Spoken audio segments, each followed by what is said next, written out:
You're listening to The Artist Athlete, episode 76.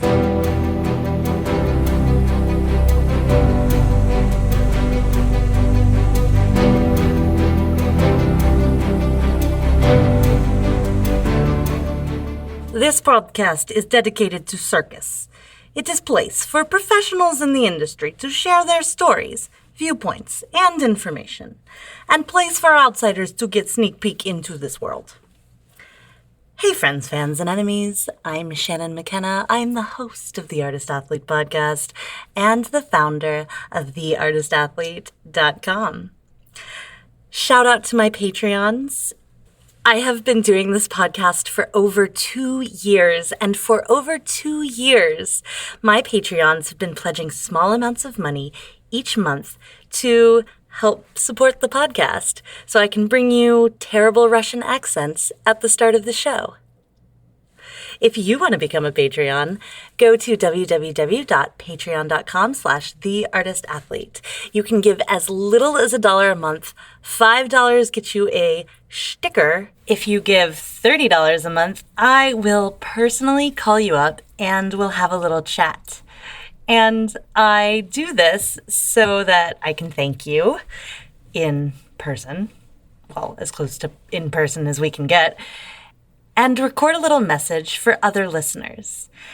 And I do this because I don't want to run ads on this podcast. It's super important to me that I create something that is for circus artists, by circus artists, in service of circus artists, funded by circus artists. Even my assistant Hannah is a swinging trapeze artist training with Victor here in Montreal. So it's really cool that people like Leah, who you're just about to hear from, have become Patreons to tell you about their own business endeavors. Here's Leah to talk about the ABCs of fitness.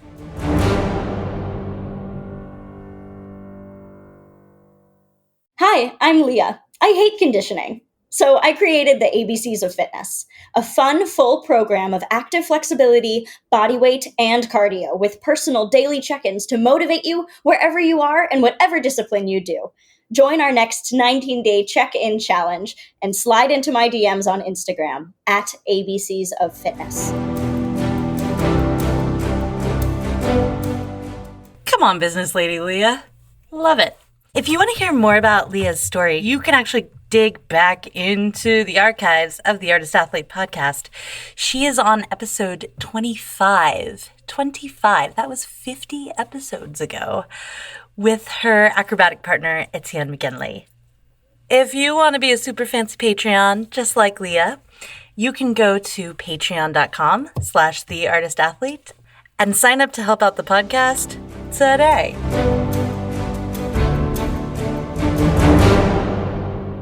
My guest today is Rachel Hunt. Rachel Hunt had a national ranking of 7th as a senior international elite gymnast with the Victorian Institute of Sport in Australia. She's also a trained physical therapist. She had a 4-year stint with world-renowned Cirque du Soleil before she moved back to Australia to begin her training as a physical therapist. But the universe had something else in store for Rachel. Rachel found aerial silks and decided that this was going to be her life. At the age of 36, she rejoined Cirque du Soleil, this time as a puppeteer, which later led to a contract in the pole ensemble, and then as the backup for the pole soloist in Luzia. Here to talk about being a perfectionist and recovering from it, pole in the circus world, and so much more, my good friend and super talented artist, Rachel Hunt. Rachel Hunt, welcome to the Artist Athlete podcast. I always have to say that. Thank you so much. You're welcome. Thank you for coming on. This is very cool. I'm super excited to have you. It's always more fun. Well, maybe I shouldn't say more fun, but it's always fun when I get to talk to like a friend rather than a stranger. So it's always nice when I'm like, yeah. Aww. Can you introduce yourself to the audience? Talk about a little bit about who you are, what you do. Sure. Yeah. Well, my name is Rachel Hunt, and I'm an aerialist from Australia.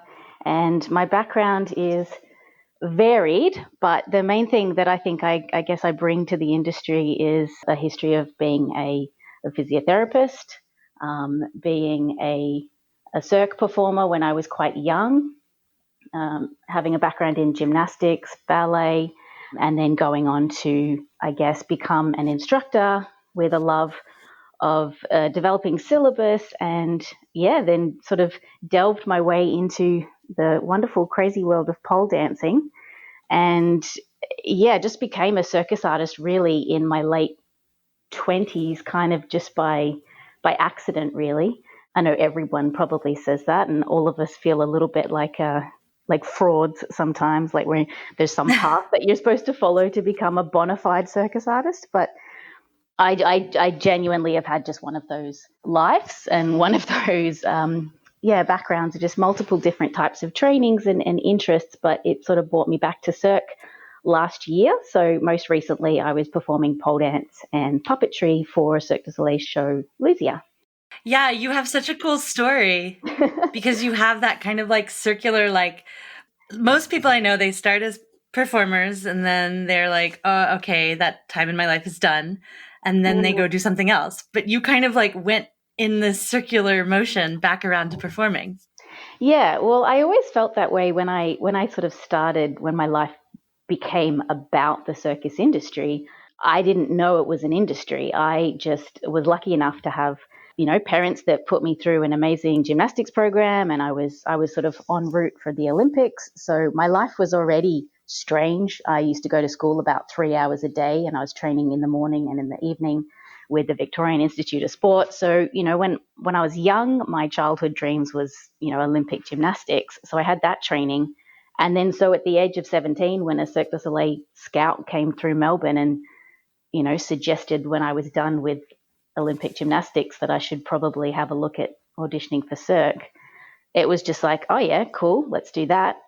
And then 1 year later, I was on a plane to, go to Montreal and trained up in the general formation program. And again, like it just sort of seemed a normal thing for an elite gymnast to do with her life at that time.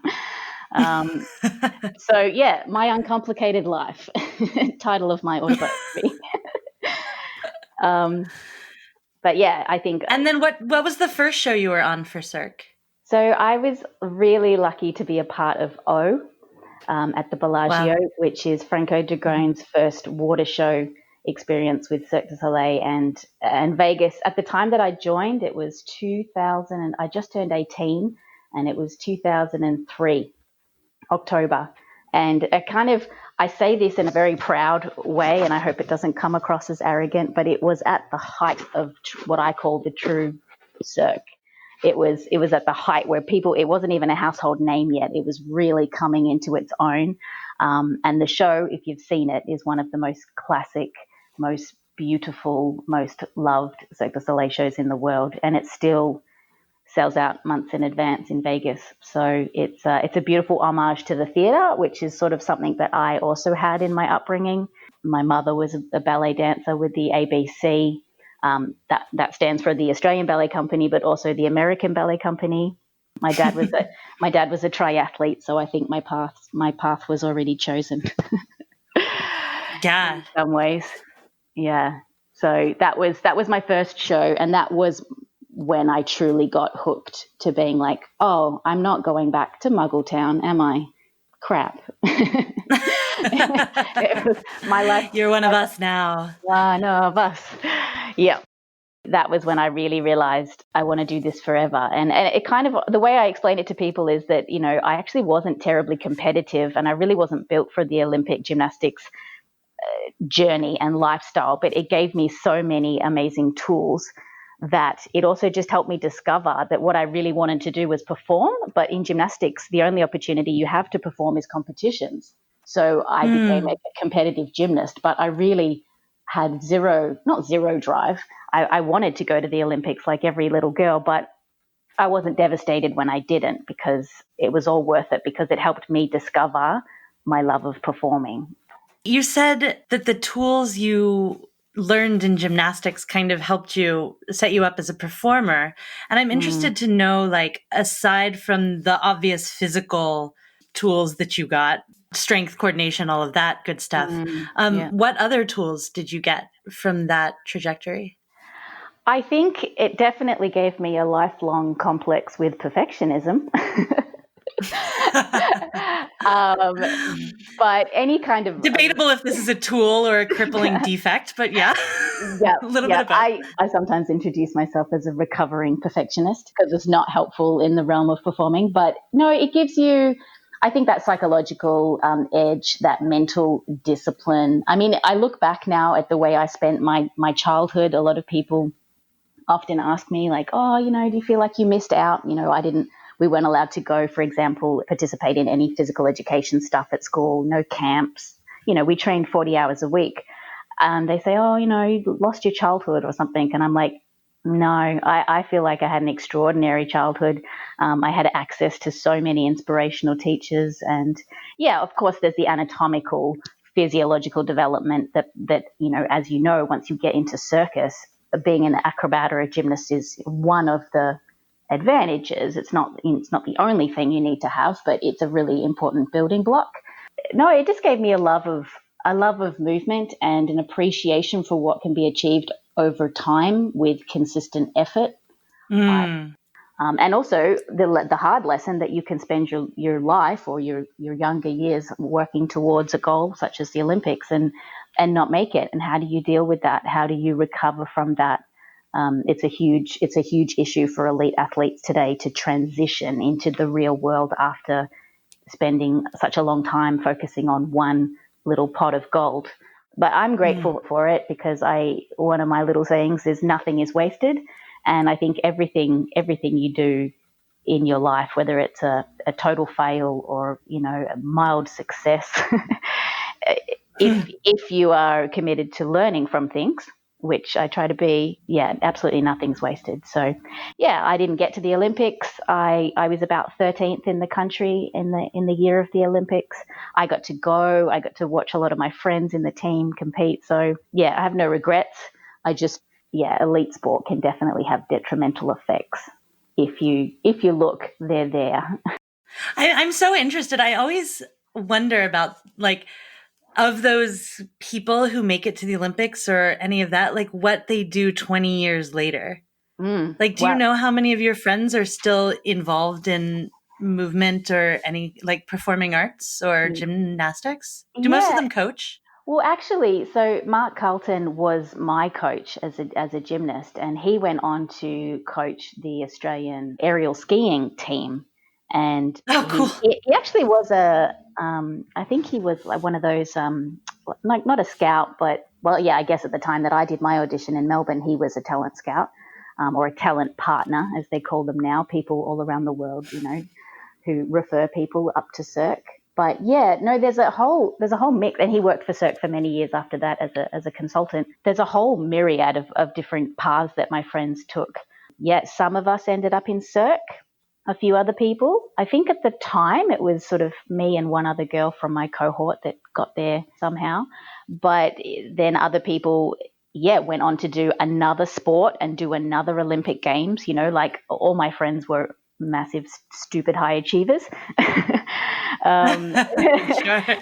So there's a whole myriad of pathways, but not a lot of people I think were, maybe it wasn't their path, but I feel like I was super lucky to discover the performing arts, because for me it's an extended career. The life of a gymnast is like 16, 17, 18, depending on how long you can stave off puberty.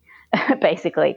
So, it's not a very promising long-term career, and usually you end up with a spout of injuries and maybe psychological things. I've had friends that have gone through eating disorders. I've had friends that have gone through having issues with the way that they were treated, not by my coach, but by other coaches. And, as you know, in the States, everywhere, there's some questionable techniques out there sometimes when it comes to coaching elite performance. But so I think there's a lot of different ways it can go, but I feel super lucky that I discovered performance through gymnastics, because it extended my it gave me a much bigger half-life as Sure. as an acrobat. And I keep telling my husband that, I just have to keep extending the expiry date. I did not think I would be back in Cirque du Soleil doing a new apparatus, something I didn't do until I was 27, back on stage for Cirque du Soleil at 36,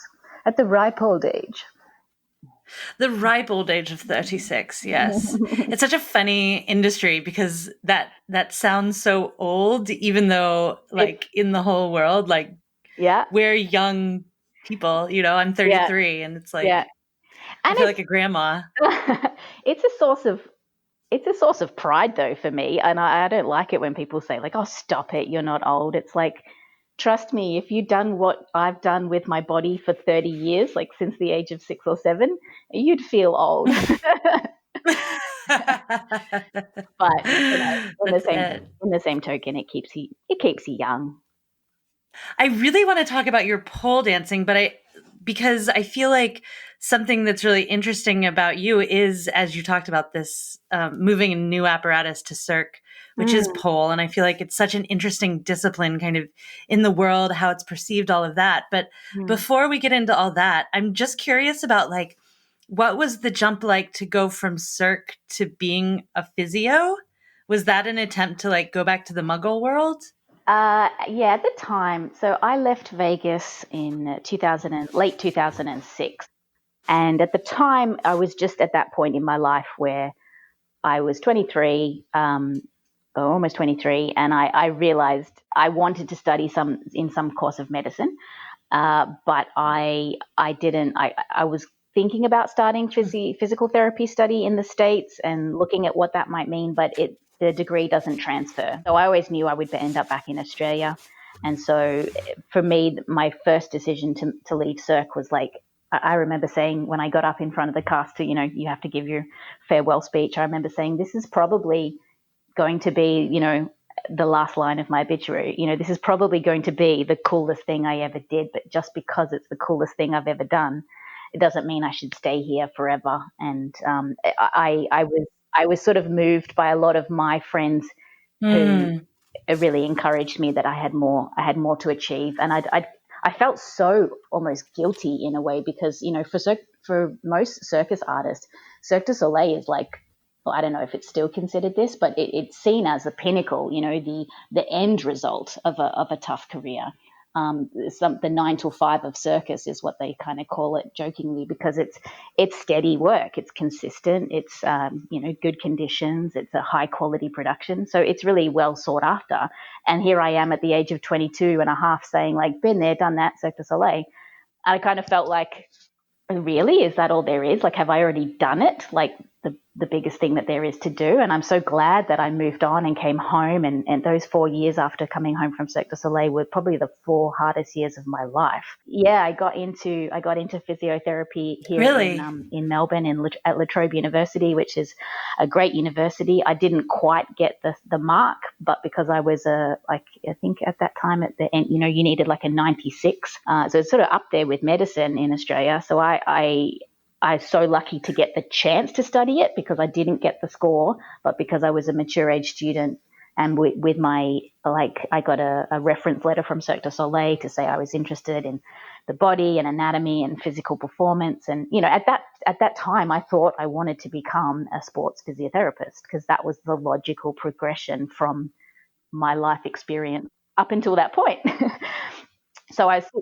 That's why I left, because I'm I have this opportunity to do this amazing degree. But every year, at the end of every year of exams in Melbourne for those 4 years for that degree, I just wanted to quit. I was like, stuff this, I'll just become, a massage therapist and I can do what I love. I can do people. I found the whole school experience, university, really difficult and challenging, not just because I was coming from this world that, in 2006 in Australia, there wasn't even a touring Cirque du Soleil show coming regularly to Australia. But those years were hard because I really pushed myself to finish that degree. And did you practice at all, like as a physio, or did you then immediately go to teaching? But I got a job before I even graduated. I didn't even go to my graduation. I was already at work. I had 2 jobs. One was as a domiciliary, I know, overachieving complex much. I was working as a domiciliary physio, like basically helping older people with chronic issues. But I loved it because it was one end of the spectrum that community rehab that was not sort of glamorized at all, but it's a beautiful, I actually found it super rewarding being, the best part about their day. And you go in and you help some old lady and it's the only person she's seen all day. And then I worked on the other end of the spectrum in a private Pilates institute in Toorak, which is a super, super duper wealthy area in Melbourne. And so I worked my butt off and then I just burnt out. And I couldn't see at the time that it wasn't actually where my life was supposed to go. I thought I was sort of doing everything I thought I wanted to do. I really, at that time, genuinely thought Circus was behind me. Yeah, and then in one day, everything changed. I met my future husband. I lost my job. I lost one of the jobs. And I decided to approach NICA about becoming an after-hours instructor and working with some of their graduates as a teacher. And NICA is the National Institute for Circus Arts NICA. in Melbourne, in case anybody needed that acronym. Yep, that's where I started doing some private tuition on silks just for myself. And that was my first sort of delving into aerial, because I'm not sure if your listeners know, but when I was with Cirque the first time, it wasn't as a soloist, it wasn't as an aerialist, it was on an act called bateau, which is closest to Korean cradle, if you know what that is. Yeah, all of that to say, it was a unique act which required specific training, and they do have Russian flyers who are trained in that particular cradle technique. And it is a circus, it's a discipline, but the actual combination of those sort of the high bar and the masts and the parallel bars and the cradles is what made it unique to Cirque. And I just literally, as an ex-gymnast, got trained up to do that. So at that time, I was really the absolute definition of not a fraud, but just someone who had come in and was suddenly, a circus artist. You were trained on the act that you needed to do, but you weren't like what we would say in circus, like you weren't a generalist. Yeah, like for example, in Circus Oz here, you're required to be able to sing, dance, juggle, play an instrument, and have your specialties. Yeah. I just got trained up for the job. So you found silks at NICA. Yep, and I got straight into sort of gigging and trying to freelance and that whole depressing journey, realizing that you actually don't know anything about how to sell yourself or how to do anything unique or create beautiful work. You just find something that you love, and then you're like, crap, how can I get paid to do this so that I can keep doing this? That journey was illuminating. But then that's actually, I got booked to perform in a Christmas Carol production and that was my husband that was producing that, and that's how I met him. So, and then after that, my whole world I got approached to start instructing at a pole dance studio, and the rest is history. So my whole life really changed, and I never really went back to physio until recently when I started my online business and I started putting in more instructive tutorial videos on like exercises, stretching, strengthening, and like performance rehab and things like that. So yeah, I'm super grateful for the physio knowledge in my life, but I don't think I will ever go back to actually practicing it as a job description. No, it doesn't sound like that's where life wants you to be. I mean, and we've got Jen Crane, so like, does the world need any more physio? We do. We have the Honorable Jen Crane of Cirque Physio. Shout out as always to her. She says hi, by the way. I was just over at her house with Bella, and I was like sitting on her couch, and I was like, oh, I gotta go. I'm interviewing Rachel Hunt for the podcast. She was like, oh my God, tell her I say hey. So she says hey. It was amazing to have her. She visited in London and got to see the show. I know, I'm so jealous. Albert Hall. I was so jealous. And I was doing the pole solo that night. So I don't get super like giddy usually about having people come, but I was like so chuffed that she was there and I got to do the solo. Yay! Yeah. Yeah, she's a legend. I'm very jealous of your home setup at her place with the aerial rig. Oh Like, my God, it's so for those great. of you guys that are in isolation wilderness at the moment without any pole or anything at home, I feel for you, but I'm right there with you for now. But you have a pole set up, yeah? So I'm actually currently working on a pole syllabus, which is, it's super exciting for me. I'm a nerd when it comes to syllabus. I think it's so funny that like you're not an academic. Like it sounds like by no stretch of the imagination did you enjoy your experience in academia, but you love like codifying education and like I do. that I do. aspect of it. Yeah, I have like an Yeah. equally creative and scientific brain, which serves no purpose other than to become an all-rounder in life. Um, but I've actually developed syllabus for the first pole studio that I worked with. That was what I did. I introduced Lyra to them as a fitness apparatus, and the circus fitness industry in Australia just kind of went boom. And then before you knew it, every pole studio out there was also teaching Lyra and some low level silks and stuff like that. So I am a geek in that sense. I also love languages. So I always think of movement as a language, and so I love being able to quantify it. And don't even get me started on like nomenclature and standardizing terms and all of that. We won't open Pandora's box. Anytime you say "don't get me started," I'm like, but I do want to get you started. But I do want to get you started on this, and I want to start asking about pole and the pole world because you have like a very unique perspective. This is a circus podcast and I'm a circus artist, and I have an incredible amount of respect for pole artists, but I don't know much about it. Even though I've worked for pole artists, I'm friends with them. I've tried it a couple of times and just kind of feel like a cat that's been thrown up against a window and is slowly like sliding down, trying to hold on to anything. We call that a koala. It's a koala. or a wombat, depending on how you feel. Yeah, where do you start? It's pole is a great sort of simile for what circus is amongst the greater umbrella term of performing arts. So circus is this beautiful thing that no one can agree on what the hell it is, right? Or what the heck? I don't know if I can say that. Oh, no, you can say hell. You can swear. Sorry, I forgot to tell you that at the beginning. You can say. No, but do you remember the first time I met you at the space in Atlanta? It was my first trip to the South. It was my first trip anywhere other than Vegas in America. And I was shocked at how polite people were and how much nobody cursed. And because I'm an Australian and I swear left, right, and center, I was like, oh, I can't say hell. Like, it's super effective. I remember sitting on the floor at the space and having that conversation with you. Yeah. Where was I?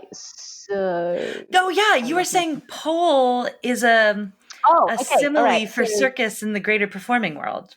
Yeah, because and I had to remember that a simile is a comparison using like or and. Language, right? I love it. Yeah. Okay. So we would agree generally that no one can agree on what circus is, or at least people are very opinionated and passionate about. Is it entertainment? Does it belong just to the entertainment industry, or is it more of a performing art? Is it sort of more like a sport? Does it need a code? Do we agree with competitions? Do we agree no? People hate competitions. It's all about the expression, blah, blah, blah. Pole dance has gone through all of those same things. People disagree on its roots, for example, in the same way as they do with circus. Indian pole dance, Malakambh, starting in Athens at the Olympics, where it was a pole dance, it was a sport only for men and it was performed nude. And then exotic, did it originate in the clubs? Was it a belly dancing thing? There's so much history that it's varied and it's sort of not really agreed upon what it was, but now it's turned into this amazing thing that some people view it as a sport, some people see it as part of the sex work industry, some people see it as something that will only ever be taboo, some people see it as it's soon going to be part of the Olympics. So I guess the way that I gravitated towards it is because of my love of, I was a ballet dancer when I was younger. And then a gymnast, for me, it's just a purely athletic pursuit that also has this unbelievable movement quality that is unlike anything else. And if you take the time to get yourself into the pole world, which the sort of the most common way at the moment is to start doing it for fitness at a pole dance studio, and whether they have a sensual angle on it or whether they teach it more of a gymnastic style or contemporary, or whichever way they teach it, if you spend any time doing some research, which I think we all should do if we're going to have an opinion about anything, you'll very quickly find that it is a beautiful way to kind of knock. If you have like I did, I was a gymnast. I looked like a gymnast. I walked on stage. I looked and was like, oh, hello, there's Rachel, the ex-gymnast. And as a circus performer, I wanted to put some different languages into my body in terms of my movement. So I just embraced it for what it was, and I let it change me. And I have a twin sister. She's never done pole dance, and we do look very different when you see us on stage, standing, walking, dancing, what kind of things we do. I can now see the effect of the different things that I've tried. So yes, there's Chinese pole, which is more traditional circus pole. I think that originated in India as well. But there's a kind of an aspect of pole that you can make it whatever you want it to be. And in that sense, yeah, I think it's a super comparable to circus in general. That was a really long answer. That was a great answer. It blows my mind, though, that you have a twin sister and she's also a gymnast or was a circus performer. Is that correct? Yeah, she's still. It blows my mind that you guys don't have an act together. Yes. Well, I mean, it's debatable whether you should work with family, isn't it? It's true. It's true. we did do one gig together, our one and only gig, and that was all she wrote. Yeah. Okay. No, she does perch pole and bash and teeterboard for Kusa. So she's been in Cirque actually as an adult, like longer than I have. She's been there for almost 5 years now. So, but I mean, that's not a segue to whole Corona world. But we'll see when Cirque comes back what's happening with those shows. Yeah, sure. Are you allowed to officially speak about it? I've had a couple of people who've been like, I don't want to talk about this. Do you know what's going on? When it was first happening, we weren't allowed to say anything, and that was more out of Cirque respecting their customers and being able to tell them first that the show was cancelled and that they'd be getting their tickets back. And now we're allowed to say obviously what the situation is, which is that Cirque has closed over 40 shows worldwide, and that we've been hit just like the rest of the entertainment industry. The honest answer is, if I had something to tell you, I would love to share it with you in a sensitive way, but I don't know anything. In Australia, we're still in lockdown and essential businesses running only maximum of 2 people in public, social distancing, all of that. So yeah, I don't know, but I have faith that a company like Cirque is, you can't create something so beautiful. You can't kill an idea, right? So you can't, even if Cirque comes back in a different way, it'll be back. You can quote me on that when we come back. Ooh, shit. I have that on record, by the way. No, but I agree with you. There's such a large name recognition to the company alone that I can't fathom it being gone forever. So you returned to the stage in Luzia as a puppeteer. Yeah, so my original contract, they asked me to help out with some of the puppeteering, which is quite acrobatic. And then through that contract, they then found out that I do pole dance. And so they trained me up for the ensemble routine. And then once I was doing that for a little while, they approached me to train as the backup soloist. Yeah, no, the original contract was as a puppeteer, and I was just super happy to be involved in doing something on tour rather than just being on tour with my husband to support him. I was just happy to have something a little extra in my day to get back on stage. But it turned out that it I don't know. I think it's so common for circus artists, and I hope I'm right when I say this, but we all don't think we're legit until we're doing it on stage and getting paid. So there was still that mental block in my head that I was like, I can't do pole dance for Cirque du Soleil. Are you kidding me? Like, yeah, I'm a pole dancer, I'm a pole instructor, but for Cirque, all of that goes through your head.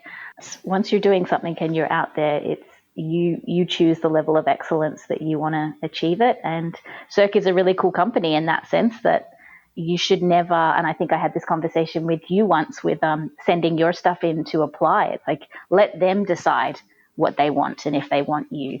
Yeah, I would say that to anybody that's looking to audition for any prestigious company. Do what you do and do it to the best of your ability, and let them decide if it's what they want on their stage to represent their brand. Because I know that held me back for a long time with lots of different companies. And so now I can say I've been a pole dancer for Cirque, which is a wonderful achievement. I'm very proud of that. Hey, friends, fans, and enemies. It's Shannon from the future. I forgot to say this in the intro. Rachel is quarantining on a houseboat in Australia. So as you can imagine, her internet isn't always the most reliable, and this interview kept cutting in and out. So we lost a good chunk of it, but I managed to salvage a little bit more, and thank goodness, because she's got plenty more to say. I just wanted to let you guys know why there's kind of a weird skip in the audio right here. Anyway, back to the interview. You have such an interesting outlook. You've said a couple of times, like, this isn't the way life wanted me to go, or this isn't the thing that, or maybe the universe is allowing this to happen and not this. Is this outlook something you've cultivated over time? This is what I've discovered to be kind of my purpose. I think for sure it's developed over time, and sometimes it expresses itself more. 3 or 4 years ago, I was touring Australia in a Spiegel tent as a cabaret artist more than anything. I was a soloist as the Aerialist, but it was more punchy, fast commercial entertainment aerial in like thigh-high boot. I find myself often in seasons of my life where I'm like, this isn't, and because I'm an all-rounder, it's hard sometimes. You get this feeling like you don't really belong anywhere, but you're sort of good at most things. But because of that, I think it gives you a taste of what is the common thread that you take from all your experiences. And probably the first experience that I really walked away from was when I did a creative development period for Global Creatures, which is quite a cool company in Australia. And they worked on the creative production of King Kong, the musical. For that, I had to go to Sydney and learn wushu for 6 weeks. And it changed me as a person. What is wushu? Wushu is a beautiful ancient Chinese, I believe, art of dancing with long swords and short swords. And it's kind of like, if you can imagine sort of the softness of Tai Chi, then punctuated with sword fighting that you would see in like Crouching Tiger, Hidden Dragon, that kind of thing. And actually, we were working towards a production that never actually got off the ground. We were doing a creative development for a show called Shanghai Lady Killer. So it was all about this assassin, and we were jumping and running off of trampolines and Chinese poles and all these cool kind of stuff. And then that got me sort of into the world of creative development. And then with Global Creatures, I believe King Kong the musical was an unmitigated disaster.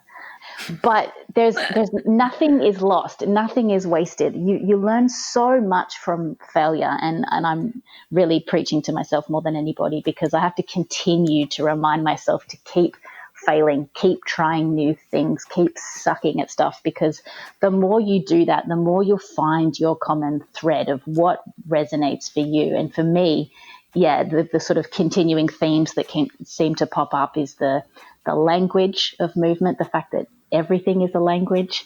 And, on tour, that kind of manifested itself as me wanting to learn Spanish when the tour was in Mexico, and, trying to learn Russian before we got to Russia. And it sort of shows its head in different ways, but you start to learn yourself. You start to know yourself. and what grounds you. And so for me, in isolation, I'm pouring my energy into this pole syllabus because for me, I'm really passionate about building a syllabus that is more of a framework that lends itself towards mastery rather than a beginner, intermediate, advanced. There's nothing wrong with that structure, but it's very cookie cutter and it doesn't work for everybody. And it certainly doesn't work to promote the idea of learning. And if people don't value learning, if we don't tell them to value learning, then it's not their fault if they turn into circus vending machines. I say to my students all the time, if you're not becoming a better learner, if you're an advanced student, but I consider you a beginner learner, you're actually not progressing at the right speed. You're jumping to do things that you need, think of a musician playing scales over and over and over again. It's not because they need to perfect scales. It's because scales is the foundation of everything else they'll do.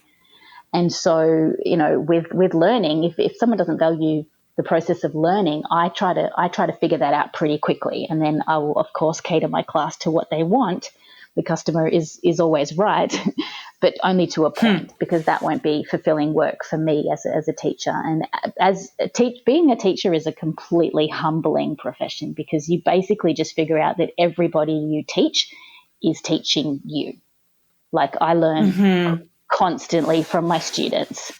And that really, once you sort of get your head around that, you realize like there's so much to learn and there's so much to improve on learning. The reason that I can go into a class, pick up choreography, design an act in 3 days is because I've had directors that have asked that of me, and I've had to study that process. How does this work? What's the best way to make it safe? What's the best way to utilize creativity but also give it structure so that I don't just waff around for 8 hours and end up with an overuse injury? Like every single situation that you put yourself in as an artist, nothing's wasted.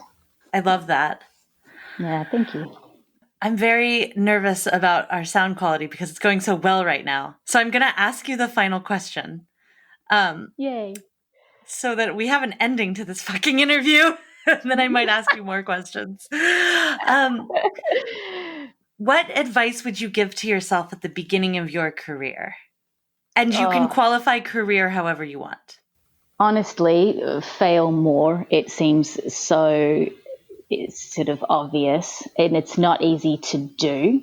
And actually, Rachel, if I can interrupt you, it's funny that you say fail more, because from what you outlined at the beginning of this interview, retiring from Cirque du Soleil at 23, it's hard to imagine you failing at anything.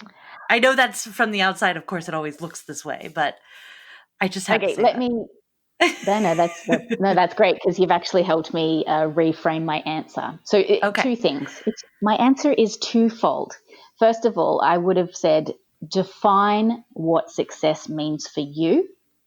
And then identify when you feel like you failed and try to do that more often.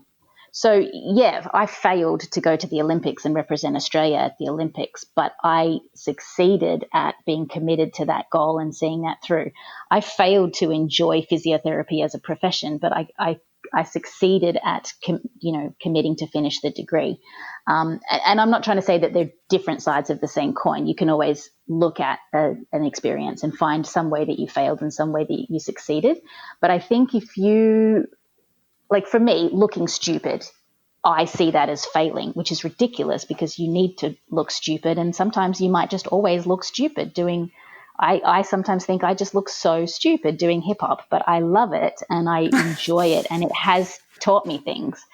But I would say put yourself in situations where you feel like you're failing more. So not talking about like necessarily a failed outcome, like not getting a gig or something like that, but whatever you avoid, put yourself in that scenario more often, and define what success means for you, because you can go so long running on what everyone says is success, and then you get there and you realize, it's a cliche journey, right? But it's so important to keep moving towards your little mountain. So if you've got a clear idea of what success looks like to you in the short term and in the long term, you will always make good decisions, even if you sort of steer off the track or you fail or you don't get there straight away. You'll always be moving towards that definition of success rather I love than that.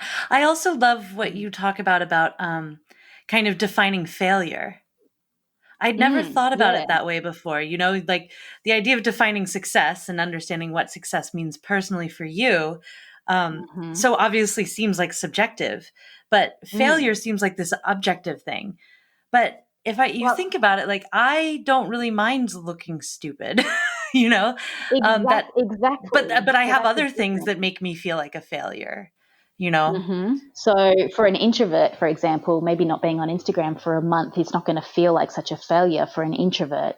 Some Oh people yeah, won't but I'm even not on think for about 2 days and I feel like an it. abject failure as an Exactly. extrovert. So that's and that is perfectly fine. And if that makes you happy, and if that's your idea, like of what you want to be doing, then that's fine. You have to sort of marry that, put those two feelings together, and sort of balance it out. But exactly right. Like the example that I would give is I hated drama class in high school. I would go out of my way to avoid getting picked. My voice would tremble when I did public speaking or like verbal presentations. My hands would shake, the paper would shake, I would go bright red.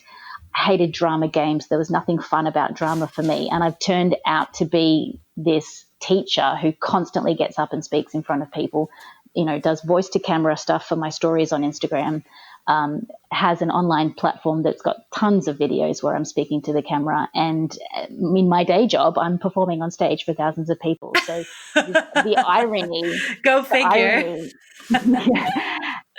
But the class clown, for example, when I remember this guy in high school that I was like, man, he learns so much because he's willing to get up in front of the class, try the thing, fail, look stupid, laugh at himself. And he's such a great actor because of that. Whereas here I am scared to do that and I'm not getting those same gains.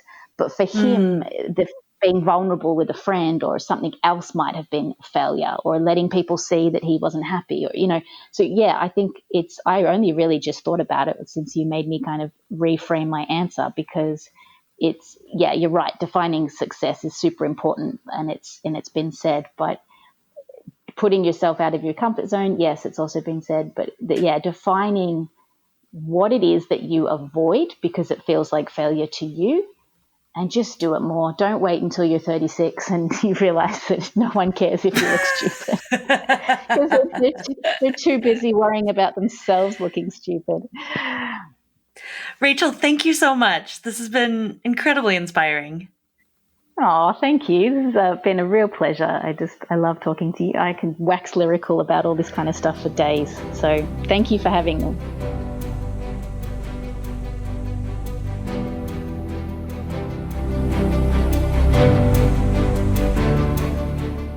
That was my interview with Rachel Hunt. A couple of things I want to point out from Rachel's interview today that I really loved. The first was this catchphrase, this motto, this thing that she says to herself: nothing is wasted. I love this quote coming from Rachel because she, after her time at Cirque du Soleil, went back to Australia and got a degree in physical therapy, which is not an easy task. And she also had the self-awareness and intelligence to know when it wasn't working out, that it was time to make a change. And I love how Rachel, throughout all of this, is saying that all of those hours, all that time she spent studying, all that knowledge she spent learning, it hasn't gone to waste. She now teaches. She now shares this information and has a whole way of thinking about the world because of her degree. I think sometimes it's very tempting to think that, because I didn't move to that place, or I studied this thing but I'm not in that field anymore, that time was wasted. But there are so many ways that everything you do can come back around and inform the person you are now. Rachel also talked about, and I've talked on the show a lot, about being an imposter, this feeling of imposter syndrome. She talks about it when she was talking about starting to learn the pole ensemble in Luzia.